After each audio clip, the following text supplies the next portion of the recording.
ਵਾਹਿਗੁਰੂ ਜੀ ਕਾ ਖਾਲਸਾ ਵਾਹਿਗੁਰੂ ਜੀ ਕੀ ਫਤਿਹ। ਅੱਜ ਬਲਜਿੰਦਰ ਸਿੰਘ ਦੀ ਬਰਸੀ ਹੈ। ਉਹਦੇ ਬਾਰੇ ਕੁਝ ਗੱਲਾਂ ਸਾਂਝੀਆਂ ਕਰੀਏ ਕਿ ਕਿਸ ਤਰ੍ਹਾਂ ਦੇ ਇਹ ਸਿੰਘ ਸਨ। ਬਲਜਿੰਦਰ ਸਿੰਘ ਮੈਨੂੰ ਪਹਿਲੀ ਵਾਰ ਅਸੀਂ ਦਿੱਲੀ ਹੀ ਮਿਲੇ ਅਤੇ ਹਰਜਿੰਦਰ ਸਿੰਘ ਜਿੰਦਾ ਅਤੇ ਸੁਖਦੇਵ ਸਿੰਘ ਸੁੱਖਾ ਉਹਨਾਂ ਦੇ ਜੋ ਰਿਹਾਇਸ਼ ਬਣਾਈ ਸੀ ਉੱਥੇ ਹੀ ਮਿਲੇ। ਇਹ ਤਿੰਨੋਂ ਹੀ ਆਪਸ ਵਿੱਚ ਦੋਸਤ ਵੀ ਸਨ ਅਤੇ ਬਲਜਿੰਦਰ ਅਤੇ ਹਰਜਿੰਦਰ ਆਪਸ ਵਿੱਚ ਰਿਸ਼ਤੇਦਾਰ ਵੀ ਸਨ। ਬਲਜਿੰਦਰ ਸਿੰਘ ਰਾਜੂ, ਕਿਉਂਕਿ ਉਹਨੂੰ ਛੋਟਾ ਨਾਮ ਉਹਦਾ ਰਾਜੂ ਸੀ ਅਤੇ ਪਿਆਰ ਨਾਲ ਸਾਰੇ ਰਾਜੂ ਹੀ ਕਰਕੇ ਜਾਣਦੇ ਸਨ, ਰਾਜੂ ਕਰਕੇ ਹੀ ਬੁਲਾਉਂਦੇ ਸਨ। ਉਹ ਬੜਾ ਹੀ ਸਿਰੜੀ ਅਤੇ ਸਿਦਕੀ ਸਿੰਘ ਸੀ, ਬੜੀ ਸਖਤ ਜਾਨ ਸੀ। ਉਹਦਾ ਸਰੀਰ ਸਟੀਲ ਬੋਡੀ ਸੀ ਉਹਦੀ, ਜਾਣੀ ਕਿ ਬਹੁਤ ਸਟਰੋਂਗ ਸਰੀਰ ਦਾ ਸੀ, ਬਹੁਤ ਸਟੈਮਨੇ ਵਾਲਾ ਸੀ ਅਤੇ ਇਸੇ ਤਰ੍ਹਾਂ ਅੰਦਰੋਂ ਵੀ ਇੰਨਾ ਹੀ ਸਟਰੋਂਗ ਸੀ। ਉਹ ਜਦੋਂ ਉਹ ਫੜਿਆ ਜਾਂਦਾ ਹੈ ਅਤੇ ਜਦੋਂ ਉਹ ਜਿਸ ਤਰੀਕੇ ਨਾਲ ਟੌਰਚਰ ਸਿਆ ਅਤੇ ਉਹ ਸਾਰੀ ਸਟੇਟ ਦੀ ਫੋਰਸ ਨੂੰ, ਸ਼ਕਤੀ ਨੂੰ ਲਲਕਾਰਿਆ ਕਿ ਆਓ ਪੁੱਛ ਲਓ ਜੋ ਮੇਰੇ ਤੋਂ ਪੁੱਛਣਾ, ਅਤੇ ਉਹਨਾਂ ਨੂੰ ਵੰਗਾਰਿਆ ਅਤੇ ਆਪਣੀਆਂ ਪੋਜੀਸ਼ਨਾਂ ਰੱਖੀਆਂ। ਜਿਸ ਤਰ੍ਹਾਂ ਵਿੱਚੋਂ ਸਿੰਘ ਜਿਹੜੇ ਬਾਹਰ ਆਏ ਦੱਸਦੇ ਆ, ਉਹ ਤੋਂ ਜ਼ਾਹਰ ਹੁੰਦਾ ਕਿ ਜਿਸ ਤਰ੍ਹਾਂ ਦਾ ਉਹਦਾ ਸਰੀਰ ਸੀ ਉਸੇ ਤਰ੍ਹਾਂ ਦਾ ਮਨ ਸੀ ਅਤੇ ਗੁਰੂ ਨੇ ਵੀ ਉੱਤੇ ਕਿਰਪਾ ਕੀਤੀ ਕਿ ਅਖੀਰ ਤੱਕ ਉਹ ਪਰਖ 'ਚੋਂ ਪੂਰਾ ਉਤਰਿਆ। ਉਹ ਬੜਾ ਹੀ ਹਾਜ਼ਰ ਜਵਾਬ, ਚੁਸਤ, ਤੇਜ਼ ਅਤੇ ਜਿਹਨੂੰ ਆਪਾਂ ਕਹਿੰਦੇ ਕਿ ਸਟਰੀਟ ਸਮਾਰਟ ਵੀ ਬਹੁਤ ਸੀ। ਉਹਨੂੰ ਸਾਰੇ ਪੰਜਾਬ ਦਾ, ਦਿੱਲੀ ਦਾ, ਆਲੇ ਦੁਆਲੇ ਦੇ ਇਲਾਕਿਆਂ ਦੀ ਬਹੁਤ ਜ਼ਿਆਦਾ ਨੌਲੇਜ ਸੀ। ਇਹ ਨੌਲੇਜ ਸਾਡੇ ਬਹੁਤ ਕੰਮ ਆਈ, ਹਥਿਆਰਾਂ ਬਾਰੇ, ਸੜਕਾਂ ਬਾਰੇ, ਲੋਕਾਂ ਬਾਰੇ, ਟਰਾਂਸਪੋਰਟ ਬਾਰੇ, ਕਮਿਊਨੀਕੇਸ਼ਨ ਬਾਰੇ, ਇਲਾਕਿਆਂ ਬਾਰੇ। ਉਹਨੂੰ ਸ਼ੁਰੂ ਤੋਂ ਇੱਕ ਆਦਤ ਸੀਗੀ ਘੁੰਮਣ ਫਿਰਨ ਦੀ, ਲੋਕਾਂ ਨੂੰ ਜਾਣਨ ਦੀ। ਬਾਅਦ 'ਚ ਵੀ ਉਹ ਕਈ ਵਾਰ ਸਾਡੇ ਤੋਂ 15 ਦਿਨ, ਮਹੀਨਾ ਗਾਇਬ ਹੋ ਜਾਂਦਾ ਸੀ, ਕਿਤੇ ਘੁੰਮਣ ਚਲਾ ਜਾਂਦਾ ਸੀ, ਫਿਰ ਆ ਜਾਂਦਾ ਸੀ। ਰਾਜੂ ਨੇ ਜ਼ਿਆਦਾ ਜਿਹੜਾ ਕੰਮ ਕੀਤਾ ਆ ਉਹ ਔਰਗਨਾਈਜੇਸ਼ਨ ਦਾ ਕੀਤਾ ਆ, ਕਮਿਊਨੀਕੇਸ਼ਨ ਦਾ ਕੀਤਾ ਆ, ਕੰਟੈਕਟ ਬਿਲਡਿੰਗ ਦਾ ਕੀਤਾ ਆ, ਫਾਈਨੈਂਸ ਦਾ ਕੀਤਾ ਆ, ਯਾਨੀ ਕਿ ਪਿੱਛੇ ਰਹਿ ਕੇ ਜ਼ਿਆਦਾ ਕੰਮ ਕਰਾਇਆ ਹੈ। ਕਈ ਮੇਜਰ ਐਕਸ਼ਨ 'ਚ ਵੀ ਉਹ ਸ਼ਾਮਲ ਸੀਗਾ, ਜਿੱਦਾਂ ਅੰਮ੍ਰਿਤਸਰ 'ਚੋਂ ਜਦੋਂ ਕੰਵਰਜੀਤ ਸਿੰਘ ਉਹਨਾਂ ਨੂੰ ਛੁਡਾਇਆ, ਉਹਦੇ ਵਿੱਚ ਉਹ ਪ੍ਰਮੁੱਖ ਰੂਪ 'ਤੇ ਸੀ। ਅਤੇ ਹੋਰ ਇੱਕ ਬਹੁਤ ਵੱਡਾ ਐਕਸ਼ਨ ਸੀ ਜਿਹੜਾ ਉਸ ਵਕਤ ਪੰਜਾਬ ਦਾ ਸਭ ਤੋਂ ਵੱਡਾ ਸਾਡੇ ਖਿਲਾਫ ਲੜਨ ਵਾਲਾ ਸੀ, ਸੰਤੋਖ ਕਾਲਾ, ਜਿਹੜਾ ਆਲਮ ਸੈਨਾ ਦਾ ਚੀਫ ਸੀ। ਉਹਨੂੰ ਵੀ ਅੰਮ੍ਰਿਤਸਰ ਵਿੱਚ ਰਾਜੂ ਨੇ ਹੀ ਸੋਧਿਆ ਸੀ। ਭੁਪਿੰਦਰ ਸਿੰਘ, ਪੱਪੀ, ਇੱਕ ਹੋਰ ਸਿੰਘ, ਉਹਦੇ ਨਾਲ ਟੀਮ ਬਣਾ ਕੇ ਉਹਨੂੰ ਸੋਧਿਆ ਸੀ। ਅਤੇ ਹੋਰ ਬਹੁਤ ਅਣਗਿਣਤ ਕੰਮ ਕੀਤੇ। ਜ਼ਿਆਦਾ ਕੰਮ ਉਹਦੇ ਪਿੱਛੇ ਰਹਿ ਕੇ ਕਰਨ ਵਾਲੇ ਸੀ, ਕਿ ਕਰਵਾਉਣ ਵਾਲੇ ਕੰਮ। ਅਤੇ ਜਦੋਂ ਉਹ ਫੜਿਆ ਗਿਆ ਉਸ ਵਕਤ ਉੱਥੇ ਆਲਰੇਡੀ ਸਾਲ ਤੋਂ ਵੀ ਉੱਪਰ ਜਾਂ 1.5 ਸਾਲ ਤੋਂ ਵੀ ਉੱਪਰ ਸਤਨਾਮ ਸਿੰਘ ਬਾਵਾ, ਉਹਦੀ ਸਿੰਘਣੀ ਅਤੇ ਇੱਕ ਬੱਚਾ ਪੁਲਿਸ ਦੀ ਕੈਦ ਸੀ, ਇੰਟੈਲੀਜੈਂਸ ਏਜੰਸੀ ਦੀ ਕੈਦ ਸੀ। ਇਹਨਾਂ ਦੋਵਾਂ ਦਾ ਜ਼ਿਕਰ ਕਰਨਾ ਵੀ ਬਹੁਤ ਲਾਜ਼ਮੀ ਬਣਦਾ ਹੈ ਕਿ ਸਤਨਾਮ ਸਿੰਘ ਬਾਵੇ ਨੂੰ ਸਭ ਤੋਂ ਪਹਿਲਾਂ ਰਾਜੂ ਨੇ ਹੀ ਸਾਨੂੰ ਸੰਘਰਸ਼ ਵਿੱਚ ਇੰਟਰੋਡਿਊਸ ਕੀਤਾ। ਸਤਨਾਮ ਸਿੰਘ ਬਾਵਾ ਆਪਣੀ ਫੈਮਿਲੀ ਨਾਲ ਅੰਮ੍ਰਿਤਸਰ ਰਹਿੰਦੇ ਸੀ ਇਹ, ਅਤੇ ਸਰਕਾਰੀ ਨੌਕਰੀ GNDU ਦੇ ਵਿੱਚ ਲਾਇਬ੍ਰੇਰੀ ਵਿੱਚ ਕਰਦੇ ਸੀ। ਰਾਜੂ ਦੇ ਕੰਟੈਕਟ 'ਚ ਆਉਣ ਤੋਂ ਬਾਅਦ ਇਹ ਮਥੁਰਾ ਸਿੰਘ ਦੇ ਕੰਟੈਕਟ 'ਚ ਆਏ ਅਤੇ ਉਦੋਂ ਬਾਅਦ ਆਪਣੇ ਸਾਰੇ ਸਿੰਘ ਇਹਨਾਂ ਕੋਲ ਜਾਣ ਲੱਗ ਪਏ। ਅਤੇ ਜਿਵੇਂ ਸਾਡੀ ਤਾਂ ਇਹੀ ਕੋਸ਼ਿਸ਼ ਹੁੰਦੀ ਸੀ ਕਿ ਕੋਈ ਵੀ ਬੰਦਾ ਭਗੌੜਾ ਨਾ ਹੋਵੇ, ਪਰ ਕਿਸੇ ਕਾਰਨ ਕਰਕੇ ਇਹਨਾਂ 'ਤੇ ਗੱਲ ਆ ਗਈ ਅਤੇ ਇਹਨਾਂ ਨੂੰ ਭਗੌੜੇ ਹੋਣਾ ਪੈ ਗਿਆ। ਅਤੇ ਉਸ ਤੋਂ ਬਾਅਦ ਇਹਨਾਂ ਦੀ ਇੰਨੀ ਸੇਵਾ ਕਿ ਇਹਨਾਂ ਨੇ ਫੈਮਿਲੀ ਨੂੰ ਵੀ ਨਾਲ ਹੀ ਭਗੌੜਾ ਕਰ ਲਿਆ। ਅਤੇ ਸਾਨੂੰ ਉਸ ਵਕਤ ਬਹੁਤ ਹੁੰਦਾ ਸੀ ਕਿ ਇਕੱਲਿਆਂ ਨੂੰ ਠਹਿਰਾਂ ਨਹੀਂ ਸੀ ਮਿਲਦੀਆਂ, ਫੈਮਿਲੀ ਨਾਲ ਠਹਿਰ ਬਹੁਤ ਸੇਫ ਹੋ ਜਾਂਦੀ ਸੀ। ਇਸ ਕਰਕੇ ਸਾਡੇ ਲਈ ਇਹਨਾਂ ਨੇ ਬਹੁਤ ਠਹਿਰਾਂ, ਲੁਧਿਆਣੇ, ਚੰਡੀਗੜ੍ਹ, ਦਿੱਲੀ, ਜਿੱਥੇ ਵੀ ਜਾਣੀ ਕਿ ਸਾਨੂੰ ਮੇਨ ਬੰਦਿਆਂ ਨੂੰ ਠਹਿਰ ਦੀ ਜ਼ਰੂਰਤ ਹੋਣੀ, ਮਥੁਰਾ ਸਿੰਘ ਨੂੰ, ਹਰਜਿੰਦਰ ਸਿੰਘ ਨੂੰ, ਅਤੇ ਇੱਥੇ ਸਤਨਾਮ ਸਿੰਘ ਅਤੇ ਉਹਨਾਂ ਦੀ ਫੈਮਿਲੀ, ਭੈਣ ਕਮਲਜੀਤ ਕੌਰ ਅਤੇ ਬੱਚੇ, ਇਹ ਨਾਲ ਹੋ ਜਾਂਦੇ ਸੀ। ਅਤੇ ਉਸ ਕਰਕੇ ਜਿੱਦਾਂ ਲੁਧਿਆਣੇ 'ਚ ਅਸੀਂ ਠਹਿਰ ਖੋਲ੍ਹੀ, ਇਹਨਾਂ ਨੇ ਇੱਥੇ AC ਦਾ ਕੰਮ ਖੋਲ੍ਹ ਲਿਆ, ਚੰਡੀਗੜ੍ਹ 'ਚ ਕੋਈ ਹੋਰ ਕੰਮ ਖੋਲ੍ਹ ਲਿਆ, ਦਿੱਲੀ 'ਚ ਵੀ ਕੋਈ ਬਿਜ਼ਨਸ ਖੋਲ੍ਹ ਲਿਆ। ਸਤਨਾਮ ਸਿੰਘ ਬਹੁਤ ਹੀ ਸਮਾਰਟ ਅਤੇ ਬਹੁਤ ਇੰਟੈਲੀਜੈਂਟ, ਬਹੁਤ ਮਿਲਣਸਾਰ ਅਤੇ ਬਹੁਤ ਹੀ ਜ਼ਿਆਦਾ ਐਨਰਜੀ ਹੈ। ਇਹ ਰਾਜੂ ਅਤੇ ਸਤਨਾਮ ਦੋਵਾਂ ਵਿੱਚ ਇੰਨੀ ਊਰਜਾ ਸੀ, ਇੰਨੀ ਸ਼ਕਤੀ ਸੀ ਕਿ ਸਾਰਾ ਦਿਨ 24 ਘੰਟੇ ਕੰਮ ਲਗਾਤਾਰ ਕਰਦੇ ਰਹਿੰਦੇ ਸੀ, ਕਦੀ ਥੱਕਦੇ ਨਹੀਂ ਸੀ। ਹਰਜਿੰਦਰ ਸਿੰਘ ਜਿੰਦੇ ਦਾ ਵੀ ਸੇਮ ਇਹੀ ਸੀਗਾ। ਇਹਨਾਂ ਦਾ ਤਿੰਨਾਂ ਦੀ ਬਣਦੀ ਵੀ ਬਹੁਤ ਸੀ, ਤਾਂ ਹੀ ਬਿਲਕੁਲ ਨੇੜ ਰਹੇ। ਅਤੇ ਜਦੋਂ ਸਾਨੂੰ ਜ਼ਰੂਰਤ ਪਈ ਕਿ ਦੁਬਾਰਾ ਦਿੱਲੀ ਸੈੱਟ ਕੀਤਾ ਜਾਵੇ, ਕਿ ਸਾਨੂੰ ਕਈ ਤਰ੍ਹਾਂ ਦੇ ਇਨਫੋਰਮੇਸ਼ਨਸ ਆਈਆਂ ਸੀ ਅਰੁਣ ਨਹਿਰੂ ਬਾਰੇ ਜਾਂ ਕੁਛ ਹੋਰ ਬੰਦਿਆਂ ਬਾਰੇ ਜਿਹੜੇ ਬਹੁਤ ਇੰਪੋਰਟੈਂਟ ਸੀਗੇ। ਉੱਥੇ ਫਿਰ ਦੁਬਾਰਾ ਜਦੋਂ ਅਸੀਂ ਆਪਣੇ ਆਪ ਨੂੰ ਸਟੈਬਲਿਸ਼ ਕੀਤਾ ਅਤੇ ਹਰਜਿੰਦਰ ਸਿੰਘ ਜਿੰਦਾ, ਸਤਨਾਮ ਸਿੰਘ ਬਾਵਾ, ਉਹਨਾਂ ਦੀ ਫੈਮਿਲੀ ਨੂੰ ਨਾਲ ਲੈ ਕੇ ਉੱਥੇ ਸੈੱਟ ਹੋਏ। ਉੱਥੇ ਦੁਬਾਰਾ ਸੈਟਿੰਗ ਹੋ ਗਈ ਸੀ ਅਤੇ ਸਭ ਕੁਛ ਰੈਡੀ ਸੀ, ਟਾਰਗੇਟ ਸੀ ਰੈਡੀ ਸੀ, ਪਰ ਕਿਸੇ ਕਾਰਨ ਕਰਕੇ ਕਿਸੇ ਪਾਸੋਂ ਸਟੇਟ ਨੂੰ ਪਤਾ ਲੱਗ ਗਿਆ ਅਤੇ ਉਹਨਾਂ ਨੇ ਇੱਕ ਬਹੁਤ ਵੱਡਾ ਟਰੈਪ ਵਿਛਾ ਕੇ ਹਰਜਿੰਦਰ ਸਿੰਘ ਜਿੰਦਾ ਅਤੇ ਸਤਨਾਮ ਸਿੰਘ ਬਾਵੇ ਨੂੰ ਅਰੈਸਟ ਕਰ ਲਿਆ। ਉਸ ਤੋਂ ਬਾਅਦ ਬਹੁਤ ਪਰਖਾਂ ਦੀ ਘੜੀ ਸ਼ੁਰੂ ਹੁੰਦੀ। ਹਰਜਿੰਦਰ ਸਿੰਘ ਜਿੰਦੇ ਦਾ ਸਿੱਧਾ ਹੀ ਸੀ ਕਿ ਉਹਨੇ ਤਾਂ ਚੈਲੰਜ ਹੀ ਕਰ ਦਿੱਤਾ ਕਿ ਤੁਸੀਂ ਮੈਨੂੰ ਪੁੱਛ ਲਓ, ਹੈ ਨਾ, ਜੇ ਪੁੱਛ ਸਕਦੇ ਹੋ। ਅਤੇ ਉਹਦਾ ਤਾਂ ਇੱਕ ਬੜਾ ਕਲਾਸਿਕ ਰਿਕਾਰਡ ਰਿਹਾ ਆ। ਸਤਨਾਮ ਸਿੰਘ ਬਾਵੇ ਦਾ ਬਾਅਦ ਸਾਨੂੰ ਕੋਈ ਪਤਾ ਨਹੀਂ ਲੱਗਿਆ, ਪਰ ਇਹਨਾਂ ਦੀ ਫੈਮਿਲੀ ਨੂੰ, ਇਹਨਾਂ ਦੀ ਵਾਈਫ ਕਮਲਜੀਤ ਕੌਰ ਅਤੇ ਇੱਕ ਬੇਟੇ ਨੂੰ ਉਹਨਾਂ ਨੇ ਲਗਾਤਾਰ ਆਪਣੇ ਕੋਲ ਹੀ ਰੱਖਿਆ। ਪਹਿਲਾਂ IB ਦੀ ਕੈਬ 'ਚ, ਫਿਰ ਜਲੰਧਰ 35 ਬਟਾਲੀਅਨ CRPF ਕੋਲ ਬਹੁਤ ਜ਼ਿਆਦਾ ਤਸ਼ੱਦਦ ਹੋਇਆ, ਬਹੁਤ ਜਲਾਲਤ ਸਹਿਣੀ ਪਈ। ਲੰਬੇ ਸਮੇਂ ਤੱਕ ਇਹਨਾਂ ਨੇ ਬਹੁਤ ਵੱਡੀਆਂ ਯਾਤਨਾਵਾਂ ਝੱਲੀਆਂ। ਫਿਰ ਜਦੋਂ ਰਾਜੂ ਫੜਿਆ ਜਾਂਦਾ ਆ ਅਤੇ ਉਸ ਵਕਤ ਜਦੋਂ ਰਾਜੂ ਦੀ ਇੰਟੈਰੋਗੇਸ਼ਨ ਹੁੰਦੀ ਆ, ਉੱਥੇ ਵੱਡੇ ਅਫਸਰ ਆਉਂਦੇ ਆ, DGP ਆਉਂਦਾ ਅਤੇ ਹੋਰ ਆਉਂਦੇ ਆ, ਅਤੇ ਉੱਥੇ ਸਤਨਾਮ ਸਿੰਘ ਬਾਵਾ ਵੀ ਉੱਥੇ ਹੁੰਦਾ ਹੈ। ਅਤੇ ਉਹ ਜਦੋਂ ਦੇਖਦਾ ਕਿ ਰਾਜੂ ਕਿਸ ਤਰੀਕੇ ਨਾਲ ਤਸ਼ੱਦਦ ਸਹਿੰਦਾ ਅਤੇ ਕਿਸ ਤਰੀਕੇ ਨਾਲ ਅੱਗੋਂ ਉਹਨਾਂ ਨੂੰ ਵੰਗਾਰਦਾ ਅਤੇ ਆਪਣੀ ਪੋਜੀਸ਼ਨਸ ਰੱਖਦਾ ਅਤੇ ਆਪਣਾ ਫਤਿਹ ਦਾ ਉੱਥੇ ਜਕਾਰਾ ਲਾਉਂਦਾ ਆ, ਅਤੇ ਉਹਦੇ ਅੰਦਰ ਬਹੁਤ ਵੱਡੀ ਤਬਦੀਲੀ ਆ ਗਈ।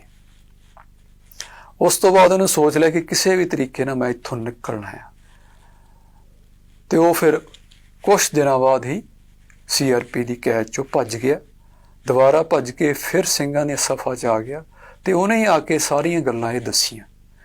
ਬਾਅਦ 'ਚੋਂ ਬਾਹਰ ਆ ਕੇ ਮਾਤਾ ਸਰਜੀਤ ਕੌਰ ਅਤੇ ਹੋਰ ਜਿਹੜੇ KCF ਦੇ ਸਿੰਘਾਂ ਨੂੰ ਮਿਲੇ, ਅਤੇ ਇਹਨਾਂ ਨੇ ਬਹੁਤ ਕੋਸ਼ਿਸ਼ ਕੀਤੀ ਕਿ ਰਾਜੂ ਨੂੰ ਕਿਸੇ ਵੀ ਤਰੀਕੇ ਨਾਲ ਛੁਡਾਇਆ ਜਾਵੇ, ਕੋਈ ਬੰਦਾ ਚੱਕਿਆ ਜਾਵੇ, ਪਰ ਕੋਸ਼ਿਸ਼ ਦੇ ਬਾਵਜੂਦ ਵੀ ਉਹਨਾਂ ਨੇ ਬਹੁਤ ਛੇਤੀ ਹੀ ਕੁਛ ਦਿਨਾਂ ਬਾਅਦ ਹੀ ਰਾਜੂ ਨੂੰ ਸ਼ਹੀਦ ਕਰ ਦਿੱਤਾ।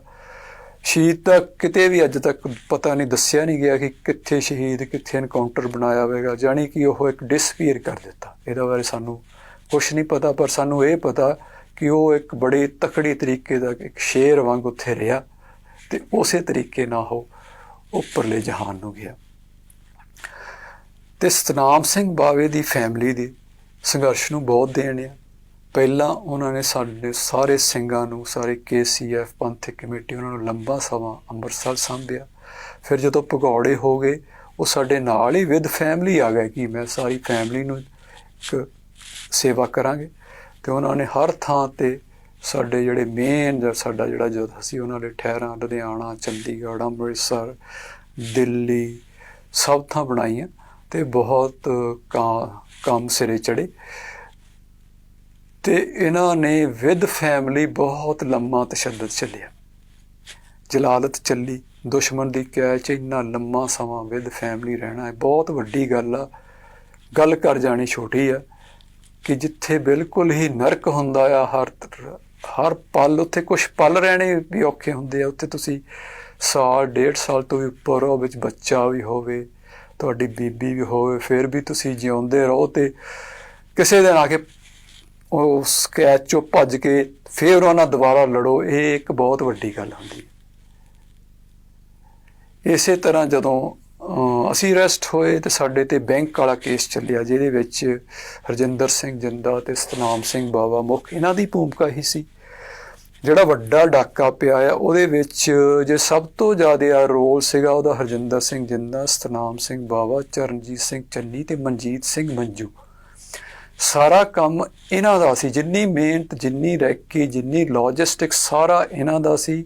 ਜਥੇਬੰਦੀਆਂ ਨੇ ਤਾਂ ਇਹਨਾਂ ਨੂੰ ਕਿਹਾ ਸੀ ਕਿ ਪੈਸਾ ਚਾਹੀਦਾ ਆ, ਤੇ ਇਹਨਾਂ ਨੇ 6 ਮਹੀਨੇ ਲਾ ਕੇ ਦਿਨ ਰਾਤ ਤੱਕ ਇੱਕ ਕਰਕੇ ਉਹ ਸਾਰੀ ਮਿਹਨਤ ਇਹਨਾਂ ਦੀ ਸੀ। ਅਸੀਂ ਜਿੰਨੇ ਵੀ ਸੀ, ਅਸੀਂ 2 ਕੁ ਦਿਨ ਪਹਿਲਾਂ ਹੀ ਸਾਨੂੰ ਸਾਰੀ ਪਲਾਨ ਸਮਝਾਈ ਗਏ ਤੇ ਅਸੀਂ ਆਏ। ਮੈਂ ਤਾਂ ਆਖਰੀ ਦਿਨ ਜਿੱਦਣ ਐਕਸ਼ਨ ਹੋਇਆ ਉਦਣ ਹੀ ਆਇਆ।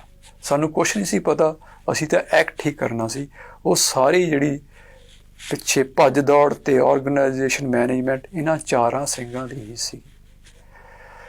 ਤੇ ਜਦੋਂ ਸਾਡੇ ਤੇ ਕੇਸ ਚੱਲਿਆ ਇਹ, ਉਤੋਂ ਉਸ ਕੇਸ ਵਿੱਚ ਬਹੁਤ ਜ਼ਿਆਦਾ ਗਵਾਹ ਸੀ। CBI ਦਾ ਕੇਸ ਸੀ, ਕੋਈ 300 ਗਵਾਹ ਸੀਗਾ।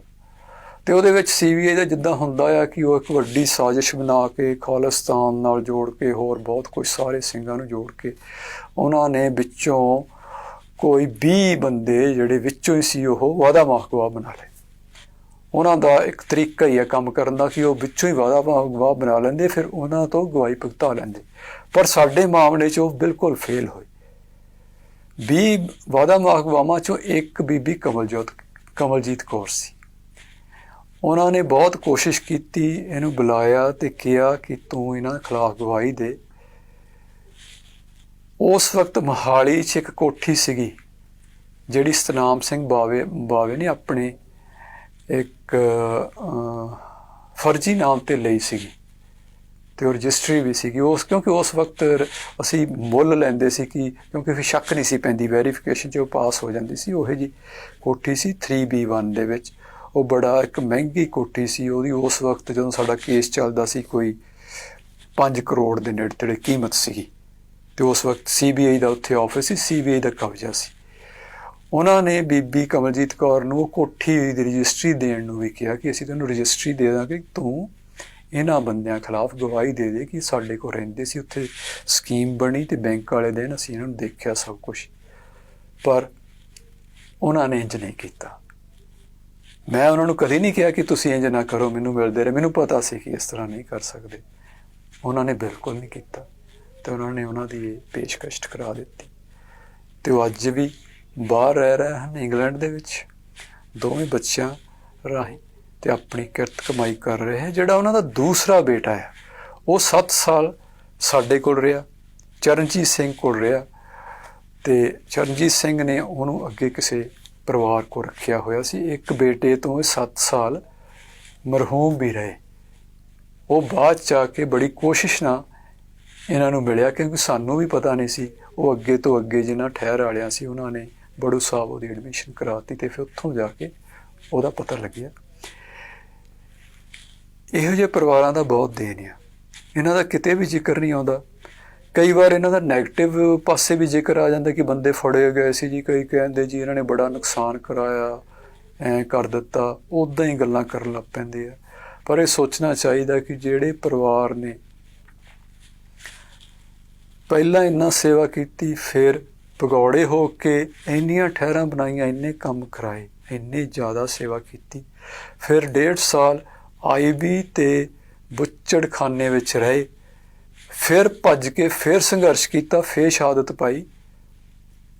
ਉਹ ਬਹੁਤ ਵੱਡੇ ਉਹਨਾਂ ਦੀ ਕਮਾਈ ਹੈ ਤੇ ਉਹਨਾਂ ਦਾ ਬਹੁਤ ਵੱਡਾ ਰੁਤਬਾ ਹੈ। ਜਿਹੜੇ ਹਿੱਸਿਆਂ 'ਚ ਇਹੋ ਜਿਹੀਆਂ ਗੱਲਾਂ ਹੋਈਆਂ ਜਾਂ ਕਰਦੇ ਆ, ਉਹਨਾਂ ਨੂੰ ਇਹੋ ਜਿਹੀਆਂ ਗੱਲਾਂ ਤੋਂ ਪਰਹੇਜ਼ ਕਰਨਾ ਚਾਹੀਦਾ। ਜਿਨ੍ਹਾਂ ਨੂੰ ਕੁਛ ਪਤਾ ਨਹੀਂ ਹੁੰਦਾ ਉਹਨਾਂ ਨੂੰ ਗੱਲਾਂ ਨਹੀਂ ਕਰਨੀਆਂ ਚਾਹੀਦੀਆਂ। ਕਿਸੇ ਵੀ ਸ਼ਹੀਦ ਸਿੰਘ ਬਾਰੇ ਬਿਨਾਂ ਪਤਾ ਤੋਂ, ਬਿਨਾਂ ਐਵੇਂ ਹਲਕੀ ਗੱਲ ਨਹੀਂ ਕਰਨੀ ਚਾਹੀਦੀ। ਰਾਜੂ ਦੇ ਨਾਲ 2 ਹੋਰ ਸਿੰਘ ਵੀ ਜੁੜੇ ਹਨ, ਉਹਨਾਂ ਦਾ ਵੀ ਨਾਮ ਜੁੜਿਆ। ਇੱਕ ਦਲਜੀਤ ਸਿੰਘ ਬੱਬੂ ਦਿੱਲੀ ਤੋਂ, ਉਹ ਵੀ ਉਹਨਾਂ ਦਾ ਰਿਸ਼ਤੇਦਾਰ ਸੀ ਤੇ ਉਹਨੇ ਸਾਨੂੰ ਬਹੁਤ ਸਾਂਭਿਆ ਜਦੋਂ ਅਸੀਂ ਉੱਥੇ ਗਏ। ਇਹਨਾਂ ਸਾਰਿਆਂ ਨੂੰ ਸਾਡੀਆਂ ਠਹਿਰਾਂ ਬਣਾਈਆਂ, ਪਰ ਉਹਨੂੰ ਕੁਛ ਨਹੀਂ ਸੀ ਪਤਾ। ਜਦੋਂ ਪਹਿਲੀ ਵਾਰ ਜਿੰਦਾ ਦਿੱਲੀੋਂ ਫੜਿਆ ਗਿਆ, ਉਹਨੂੰ ਫੜ ਲਿਆ ਗਿਆ ਤੇ ਉਹਨੂੰ ਪੁਲਿਸ ਟਾਰਚਰ ਦੌਰਾਨ ਹੀ ਸ਼ਹੀਦ ਕਰ ਦਿੱਤਾ। ਉਹ ਬੜਾ ਹੀ ਨੌਜਵਾਨ, ਬੜਾ ਸੋਹਣਾ ਤੇ ਬੜਾ ਹੱਸਦਾ ਹਸਾਉਂਦਾ ਗੁਰਸਿੱਖ ਸੀ ਤੇ ਉਹਨੂੰ ਦਿੱਲੀ ਪੁਲਿਸ ਨੇ ਸ਼ਹੀਦ ਕਰ ਦਿੱਤਾ। ਉਹਨੂੰ ਵੀ ਆਪਾਂ ਨੂੰ ਯਾਦ ਕਰਨਾ ਚਾਹੀਦਾ ਆ। ਇਸੇ ਤਰ੍ਹਾਂ ਇੱਕ ਹੋਰ ਸਿੰਘ ਆ, ਮੈਨੂੰ ਹੁਣ ਯਾਦ ਆਉਂਦਾ, ਉਹ ਜੋ ਜਿੰਦੇ ਤੇ ਰਾਜੂ ਹੁਣਾਂ ਦਾ ਦੋਸਤ ਸੀ, ਮੁਕੱਦਮੇਵਾਰ ਵੀ ਸੀ, ਦਲਜੀਤ ਸਿੰਘ ਬੋਦੂ। ਉਹ ਪਹਿਲਾਂ 84 ਤੋਂ ਉਹਨੇ ਕੁਛ ਐਕਸ਼ਨ ਕੀਤੇ ਸੀ, ਮੇਜਰ ਐਕਸ਼ਨ ਸੀ ਰਮੇਸ਼ ਵਾਲੀ ਐਕਸ਼ਨ ਦੇ ਵਿੱਚ, ਮਥੁਰਾ ਸਿੰਘ ਉਹਨਾਂ ਦੇ ਨਾਲ ਸੀ। ਬਾਅਦ 'ਚ ਉਹ ਫੜਿਆ ਗਿਆ ਜੋਧਪੁਰ ਜੇਲ੍ਹ, ਫਿਰ ਰਿਲੀਜ਼ ਹੋਇਆ। ਉਸ ਤੋਂ ਬਾਅਦ ਉਹ ਘਰੇ ਆ ਗਿਆ ਤੇ ਉਹਦਾ ਵਿਆਹ ਹੋ ਗਿਆ, ਵਿਆਹ ਕਰ ਦਿੱਤਾ ਤੇ ਉਹ ਘਰੇ ਰਹਿਣ ਲੱਗ ਪਿਆ। ਜਿੰਦੇ ਤੇ ਮਥੁਰਾ ਸਿੰਘ ਹੋਣਾ ਨੇ ਉਹਨੂੰ ਬੜਾ ਸਮਝਾਇਆ ਕਿ ਤੂੰ ਘਰੇ ਨਾ ਰਹਿ, ਬੜੇ ਔਖੇ ਸਮੇਂ ਆ ਤੇ ਇਹ ਜਿਹੜੀ ਪਾਰਟੀ ਆ ਜਲੰਧਰ ਵਾਲੀ ਬਹੁਤ ਤਕੜੀ ਆ, ਇਹਨਾਂ ਨੇ ਤੈਨੂੰ ਰਹਿਣ ਨਹੀਂ ਦੇਣਾ। ਪਰ ਘਰਦਿਆਂ ਦਾ ਹੋਰ ਸਾਰਿਆਂ ਦਾ ਹੁੰਦਾ ਕਿ ਕੋਈ ਗੱਲ ਨਹੀਂ, ਹੁਣ ਕਿਹੜੀ ਇਹਦੀ ਕੋਈ ਗੱਲ ਹੈ। ਉਸੇ ਤਰ੍ਹਾਂ ਹੋਇਆ, ਉਹਨਾਂ ਦੇ ਕਹਿਣ ਤੇ ਉਹਨੂੰ ਅਰੈਸਟ ਕਰ ਲਿਆ ਗਿਆ ਤੇ ਉਹਦਾ ਵੀ ਉਸ ਤੋਂ ਬਾਅਦ ਕੋਈ ਪਤਾ ਨਹੀਂ ਲੱਗਿਆ। ਇਹਨਾਂ ਦੋਵਾਂ ਸਿੰਘਾਂ ਨੂੰ ਵੀ ਸਾਨੂੰ ਯਾਦ ਕਰਨਾ ਚਾਹੀਦਾ ਹੈ। ਦੇਖੋ ਇਹ ਜਿਹੇ ਸਿੰਘ, ਦਲਜੀਤ ਸਿੰਘ ਦਿੱਲੀ ਵਾਲਾ, ਦਲਜੀਤ ਸਿੰਘ ਬੋਧੂ, ਸਤਨਾਮ ਸਿੰਘ ਬਾਵਾ, ਉਹਨਾਂ ਦਾ ਪਰਿਵਾਰ, ਬੀਬੀ ਕਮਲਜੀਤ ਕੌਰ, ਬੱਚੇ ਦੋਵੇਂ, ਇਹਨਾਂ ਬਾਰੇ ਅਸੀਂ ਬਹੁਤ ਘੱਟ ਜਾਣਦੇ ਹਾਂ। ਤੇ ਇਹਨਾਂ ਦੀਆਂ ਕਮਾਈਆਂ, ਇਹਨਾਂ ਦੀ ਸੇਵਾ ਉਹ ਬਲਜਿੰਦਰ ਸਿੰਘ ਰਾਜੂ ਜਿੰਨੀ ਹੋਈ ਹੈ, ਉਹ ਹਰਜਿੰਦਰ ਸਿੰਘ ਜਿੰਦੇ ਜਿੰਨੀ ਹੈ। ਜਿਹੜਾ ਹਰਜਿੰਦਰ ਸਿੰਘ ਜਿੰਦਾ ਤੇ ਮਥੁਰਾ ਸਿੰਘ ਆ, ਉਹ ਇਹਨਾਂ ਲੋਕਾਂ ਦੀ ਸਪੋਰਟ ਤੇ ਬੇਸ ਕਰਕੇ ਸੀ। ਉਹਨਾਂ ਨੂੰ ਵੀ ਸਾਨੂੰ ਨਾਲ ਹੀ ਯਾਦ ਕਰਨਾ ਚਾਹੀਦਾ। ਜਿੰਨੇ ਇਹੋ ਜਿਹੇ ਸਿੰਘ ਆ ਉਹਨਾਂ ਬਾਰੇ ਸਾਨੂੰ ਯਾਦ ਵੀ ਕਰਨਾ ਚਾਹੀਦਾ, ਉਹਨਾਂ ਦਾ ਡਾਕੂਮੈਂਟ ਵੀ ਕਰਨਾ ਚਾਹੀਦਾ ਜਿੱਥੇ ਜਿੱਥੇ ਵੀ ਆਪਾਂ ਹੈਗੇ ਹਾਂ। ਜਿਹਨੂੰ ਵੀ ਪਤਾ ਕਿ ਆਹ ਸਿੰਘ ਇੱਥੇ ਸੀਗੇ, ਇਹ ਗੁੰਮ ਹੋ ਗਏ, ਇਹਨਾਂ ਨੇ ਇੰਨਾ ਤਸ਼ੱਦਦ 'ਚ ਆਇਆ, ਇਹਨਾਂ ਦੇ ਇੰਨਾ ਆਰਥਿਕ ਨੁਕਸਾਨ ਹੋਇਆ, ਇਹਨਾਂ ਨੇ ਇੰਨਾ ਯਾਤਨਾਵਾਂ ਚਾਹੀਆਂ, ਇਹ ਇੰਨਾ ਚਿਰ ਘਰ ਛੱਡ ਕੇ ਚਲੇ ਗਏ। ਇਹ ਸਾਰੀਆਂ ਗੱਲਾਂ ਲਿਖਣ ਵਾਲੀਆਂ, ਇਹ ਜਿਹੜਾ ਵੀ ਸਿੱਖ ਲਿਖ ਸਕਦਾ ਉਹਨਾਂ ਨੂੰ ਅੱਗੇ ਲਿਆ ਕੇ ਲਿਖਣੀਆਂ ਚਾਹੀਦੀਆਂ ਕਹਾਣੀਆਂ। ਮੈਂ ਜੋ ਕਿਤਾਬ ਲਿਖੀ, ਮੈਂ ਇਸੇ ਕਰਕੇ ਇੱਥੋਂ ਸ਼ੁਰੂ ਕੀਤੀ ਕਿ ਇਹ ਬਹੁਤ ਇੰਪੋਰਟੈਂਟ ਗੱਲ ਆ, ਇਹ ਆਮ ਲੋਕਾਂ ਦੀ ਨੌਲੇਜ ਦੀ ਗੱਲ ਆ, ਪਬਲਿਕ ਡੋਮੇਨ ਦੀ ਗੱਲ ਆ, ਸਾਂਝੀ ਸਿੱਖ ਯਾਦ ਦੀ ਗੱਲ ਆ। ਉਹ 'ਚੋਂ ਆਪਾਂ ਇਹ ਕੱਢ ਕੇ ਲਿਖੀਏ ਤੇ ਉਹ ਸਿੱਖ ਯਾਦ ਨੂੰ ਸਦਾ ਸਦਾ ਲਈ ਸਥਿਰ ਕਰ ਦਈਏ ਉਹਦੇ ਵਿੱਚ। ਇਹ ਸਾਡਾ ਸਾਰਿਆਂ ਦਾ ਫਰਜ਼ ਬਣਦਾ ਹੈ। ਵਾਹਿਗੁਰੂ ਜੀ ਕਾ ਖਾਲਸਾ, ਵਾਹਿਗੁਰੂ ਜੀ ਕੀ ਫਤਿਹ।